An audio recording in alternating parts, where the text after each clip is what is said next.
Good morning, students.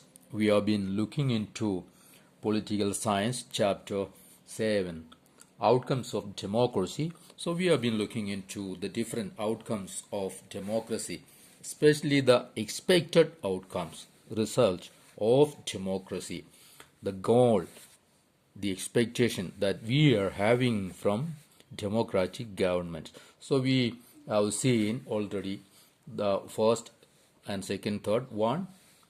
First one we saw accountable, responsive, and legitimate government, a government that is accountable to the people who uh, elect that government, and the government must be responsive to the public, the people's needs and demands, and the government must be elected in a legitimate legal way. That means without any kinds of see uh, any kinds of corruption or illegitimate way through election. It was the government must be elected proper through proper election. That's what. Then economic growth and development, second one, that it is some many a times democracy is having a problem of lopsided development, economic development that should not be there. Development must be there. So democratic government aim people, we expect this outcome of economic growth and development.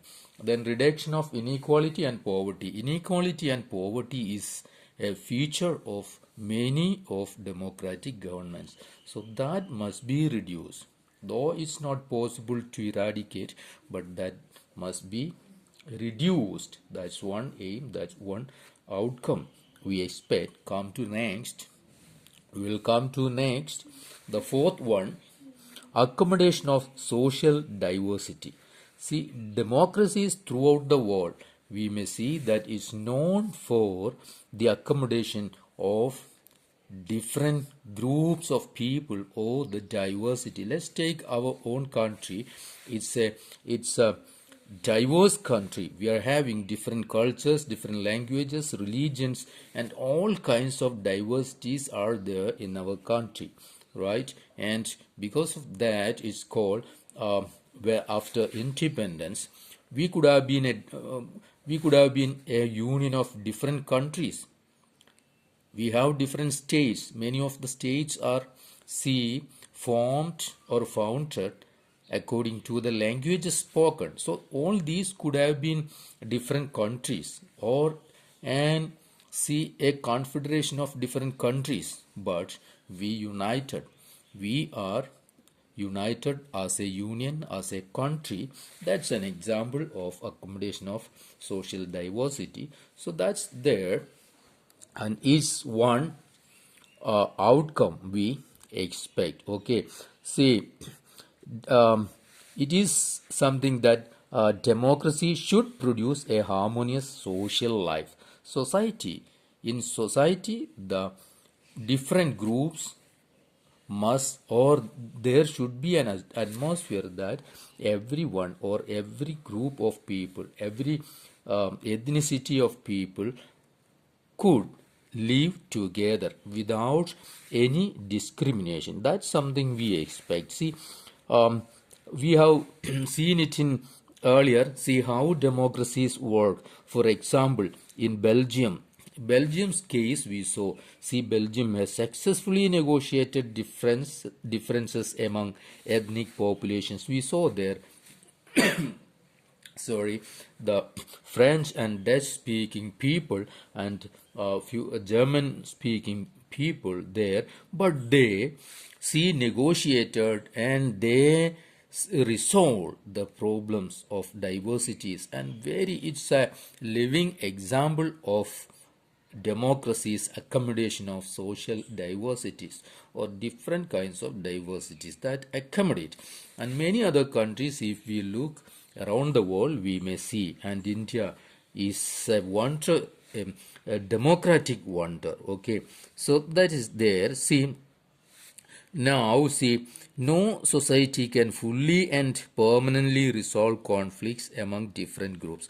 Of course, it may be there, but we can certainly learn to respect these differences, and we can also evolve mechanisms to negotiate the differences. For example, see, we have in India, we have different religions, and there and different castes, something there is nowhere in the world. We are having the different classes and different caste. So this caste issue is there, religious issues there, all kinds of diversities there. So we can in see democracy is the best suited system to produce this outcome, means accommodation of social diversity.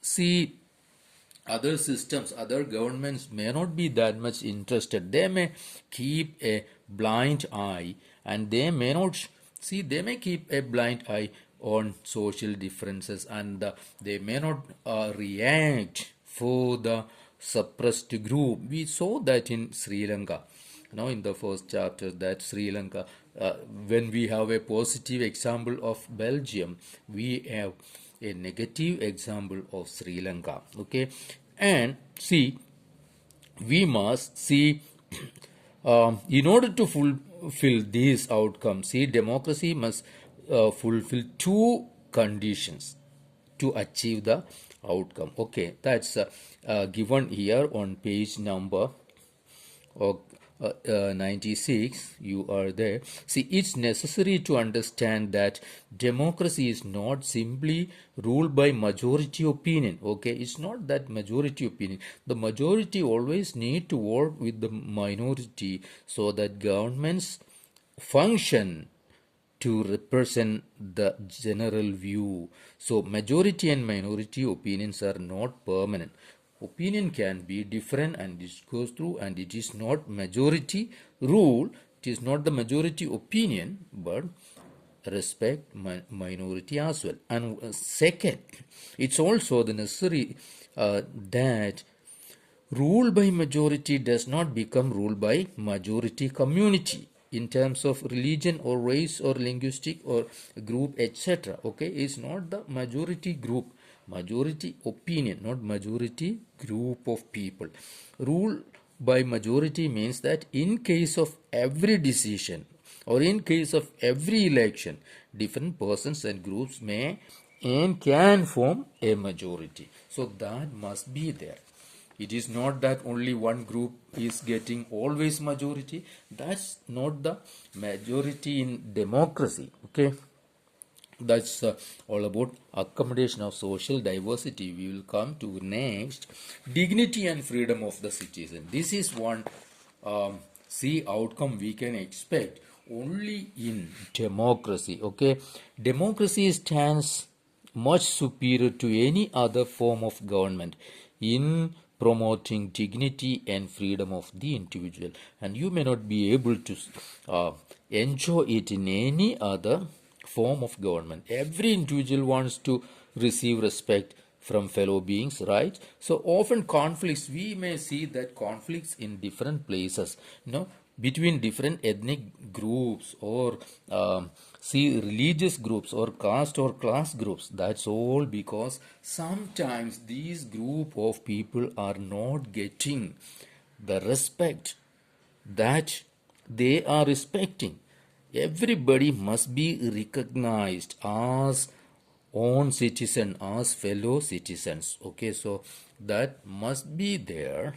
So the passion for respect and freedom are the basis of democracy. Democracy is, see, respect and freedom must be there. So everybody must be respected and everybody must have freedom of expression and live freely. Okay, all this must be there. This has been achieved in various degrees in various democracies. It's not that all the democracies are always equal. Several see, like we have examples of Belgium and Sri Lanka. So Belgium is they could resolve, and in Sri Lanka it's not, still it's not possible. They couldn't achieve that. So that is something dignity and freedom of the citizens must be achieved. That is something the people or we look for.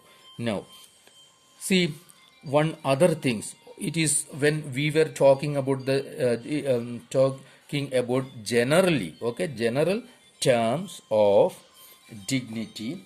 There, think about the women, gender dignity.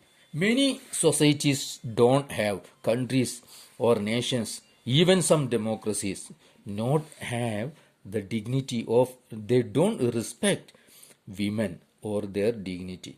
But these days, modern times, there are many conflicts of women and they achieve the uh, achieve the social status or equality that they are asking for.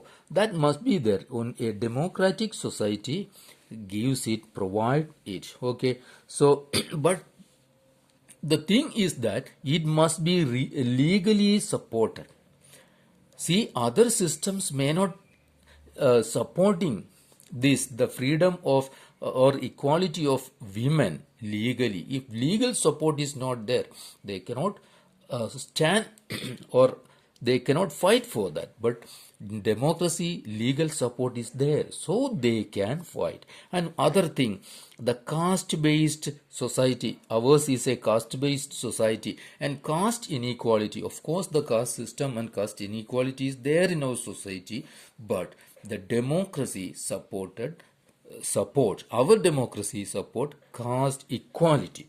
So legally there is no caste disparities or there is no caste based inequality. So any person who is facing or has any person who has to face such caste based see any discrimination, he can get the legal support, legal assistance that is there in democracy. Okay, so these are the things. And see, the one more thing is the fact that people are complaining is itself a testimony to the success of democracy. It shows that people have developed awareness and the ability to expect and to look critically at power holders and the high and the mighty. So we criticize our government. If we criticize our government, our system, that a group of people are not getting sufficient see social or other kinds of means freedom, social or political freedom and personal dignity, and we are criticizing and we are arguing for this, that means democracy is alive because we are aware of that. So that is something. So these are the outcomes of democracy. So we have seen the expected outcomes of democracy are, first we saw accountable, responsive and legitimate government. Then second was economic growth and development. Then reduction of inequality and poverty. Then we saw accommodation of social diversity, then dignity and freedom of the citizens. So these are the outcomes of democracy.